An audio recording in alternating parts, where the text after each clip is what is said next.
Good evening, ladies and gentlemen. It is another Wednesday night, and we are doing a Wednesday night lighting chat. And I've got James Keeley here from the Elation ADJ Companies. Good evening, James. Hey, John. How's it going? Hey, it's going well. We just got back. NAMM was, about a couple of weeks ago here, and boy, there were some questions, and I had to find someone to get some answers, and I think you're the man for us tonight. Well, we'll see. People were asking about clamps and about mounting lights. So if you got, let's run through some of that a little bit tonight. Yeah, sure. I've got a 1 meter right here of the Global Truss mini triangle, the F23. Okay. And I've got 3 clamps right here. I've got the junior snap clamp, the junior clamp, which is a 360 wraparound style clamp, and the junior trigger clamp. Now, James, before we jump into looking at the new clamps, let's take kind of a flashback to when you and I first started playing with lights. Now, we didn't have really sweet clamps like that. We had some big, ugly things that would... Let me get my French, yeah. And for those who aren't familiar with those, what kind of damage would those do to the truss, like that pretty truss you've got right in front of you? You'd probably get nicks and just all sorts of just grime and just ugly looking effects of using those clamps. Yeah. And for those of you who haven't seen those, they're somewhere an S and there was some in a C, and they would clamp on that, and there would be a set, like a big, nasty set screw. Yeah. So the screw would literally just drive into the tube, and you'd create like a divot in your truss, pretty much. Yeah. So might as well just bolt it or screw it directly into the tube at that point, Exactly. Get a drill out and drill a hole. Oh, I've seen that in truss too. And then when you're trying to move it and sliding your hand along, and all of a sudden, oh wow, blood. So, ladies and gentlemen, if you're just getting into the DJ industry, or if you've never played with those, you are so lucky. Add that to that, and I don't have to carry around 5,000 pounds of records to your things you're happy about. Those old school theater style clamps were like 15 pounds, Yeah, So. big stuff. So things have come a long way. So let's look at what is hot for mounting lights today. Start us at the bottom there if you can. Bottom, I have the junior snap clamp. It's pretty easy. It's really cool. It's a spring-backed connector piece. Uh-huh. And so you literally just snap it on and off. Snap it, clamp it, done. And it's a pretty good clamp. I mean, you can put it on there pretty tight. It might move, just a little bit. It can hold 165 pounds. So, I can't even remember the last time any of our modern lights were over 20, 30, 40 pounds. So, yeah, you can pretty much put anything you want on it. Right. So if a person are putting some kind of a bar fixture or maybe some kind of a flood or something to that effect, you could easily mount those right down the side of your totem that you're showing there, and you're good to go. Yeah, I mean, it's a pretty low profile clamp too. It gets you, you're probably not even no more than 2 inches off the truss here. So, I mean, it's not gonna give you that hang space. If you were to look at the truss, you see there's hang space, but if it looks more tighter up to the truss, it looks like it's more streamlined setup. And for those wondering what James is referring to, James, loosen that up and turn it so that we would get a profile shot of it, because we're actually seeing the T-handle, which is the back side of it.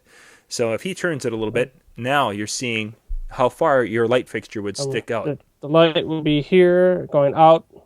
So, I mean, that's pretty, it's like a finger space for the mini truss and the mini clamps. It's just like about the size of my finger going from there to there. I mean, if you compare it to the trigger clamp, it was like 2-3 fingers gap from there to there. Sure. So it's pretty low profile. We basically have 3 clamps here that go from the lowest profile to maybe some of the longer ones. So that's junior snap clamp right here. Yeah. Is that junior snap clamp, is that something that fits a variety of diameter truss, or is it basically just for one diameter of truss? No, the whole junior series from Global Truss for clamps is for the F23 triangle truss or the F24 mini square truss. So basically an extra pole here would be the F24 square trussing. I opted for the triangle just because it's that much smaller for my space that I had. Sure.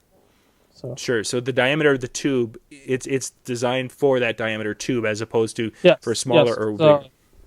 It's if you're familiar with the metric system, it's a 35 millimeter tube, which is about 1 5/8 inch diameter tube, versus the standard 2-inch tubing and stuff like that you might see on fuller size trussing. Okay, so that's the mini. Now let's work our way up. Now what do we have next?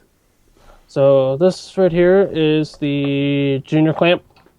It's basically the nut. Pretty good clamp. It literally does a full 360-degree wraparound. Yes. Pretty durable. It's probably the lowest profile for a clamp you could get. If you want something that's really nice and tight to the truss, take it right here, tighten it down. I mean, you can look at the profile for that. It's there's like nothing in between that. So same 165-pound weight capacity max you could put on it. Now, between the two, if you were going to be hanging lights, say on a horizontal truss above your head, which one would be easier to use for getting that light up there? Is one going to be better than the other? There, yeah. That would be the trigger. Which we haven't even gotten to yet. Yep. So it's very simple. I mean, it's literally, you can literally, you go like this, clamp it on their pipe, pop it around, and then go like that. I mean, you can even sort of, once this is in there, you can pretty much kind of almost let go of the light, so that way you can have more arm space and strength to tighten it down. Okay. So it's pretty, I mean, if you were to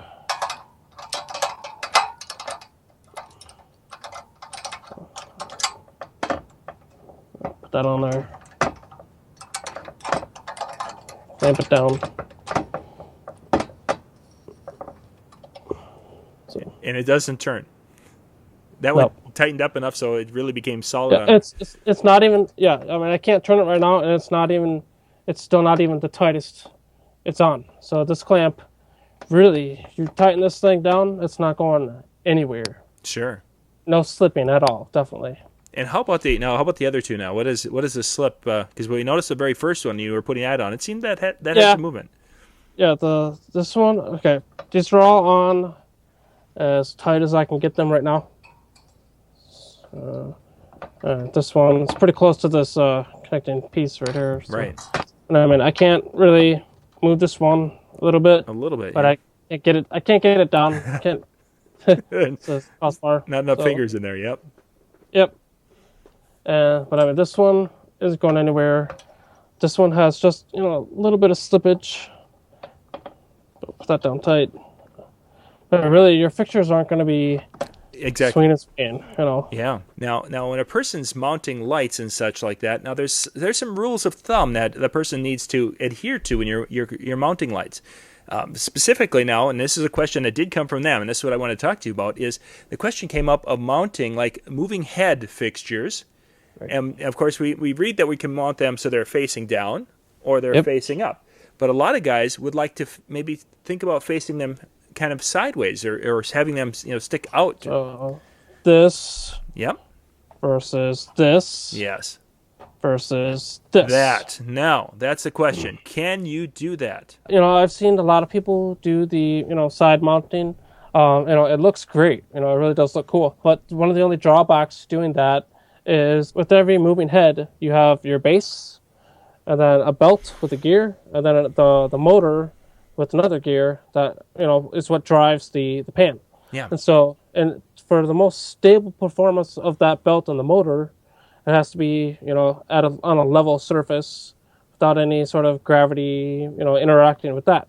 And so once you put it sideways, you don't know which side the motor is on, So you're going to be putting some stress on the motor, and the belt could be coming a little bit loose, Mm-hmm. So it's really not recommended to put them sideways like that, because you're putting unknown amounts of stress on the belt and the motor. And I wonder if it's not something similar to ceiling fans, and this is going back to my kind of construction days, is that ceiling fans are meant to be hung that way, and if you turn them to the side, the bearings and things are not designed to take that stress. And I wonder if that's if you're putting more stress on the bottom bearings versus a flat surface. They're more of a hanging or standing upright, and those bearings, well, it'll work for a time.